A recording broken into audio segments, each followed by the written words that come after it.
So in this video, I wanted to talk a little bit about Eastern philosophy and A Course in Miracles, because they're both non-dual philosophies, but the kind of small differences between A Course in Miracles and Eastern philosophy make all the difference in the world, or should I say out of this world. And they make a huge difference in our ability to return to that infinite pure consciousness, the love that we are. And what Eastern philosophy teaches us is that everything is awareness, everything is the one mind, which is obviously true. We're all the one mind, infinite pure love. And whilst Eastern philosophy teaches us that the world is Maya or illusion, Eastern philosophy doesn't teach us the reason that we are here, how we found ourselves here, why we separated from the infinite love that we are and found ourselves in a world full of suffering and separation. And that's where A Course in Miracles comes in. It teaches us that yes, the world is an illusion, but it's also an illusion of our own making, that it's we who are projecting the illusion from our own mind. And that the only way to return to the love that we are is by correcting the mistaken belief in our unconscious mind that we ever even separated from that love. And that the only way to do that is through forgiveness, the forgiveness of ourselves.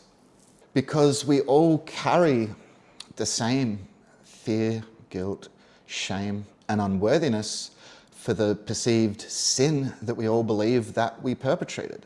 We mistakenly believe that we turned our backs on God, that we separated from our source. And because of this, we fear God's punishment, God's wrath. So we created this world in order to hide ourselves from God, from ourselves. And we created the ego as a defense against ever finding the truth of what we initially did. We wanted to bury the truth, God, so deeply inside of ourselves that it could never be found. And the guilt and the shame, the fear and the unworthiness that we all feel from perceiving that we've done that is what we see projected out in the world and what we're all just playing out over and over and over again. So if you really want to be free and to return home to heaven or the infinite pure consciousness that you are, then all of this needs to be looked at and it needs to be released. Because by denying it, you are just denying yourself and you're just ensuring that you forever remain trapped here. And the way that we look at it is by realizing that everything that we see in the world is just a projection or a symbol. And all it's showing us is ourselves, what we've hidden in our unconscious minds.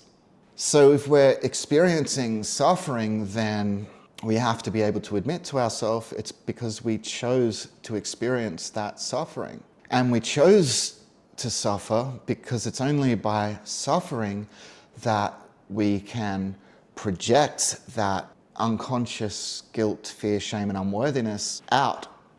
And we can blame the world, we can blame others.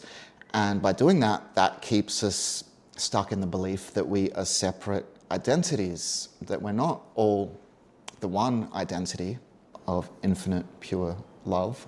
But if we really learn to take complete responsibility for absolutely everything that we see in the world, everything, then we learn that this world was never really here and that it was just a fearful and mistaken part of our mind that made the entire thing up.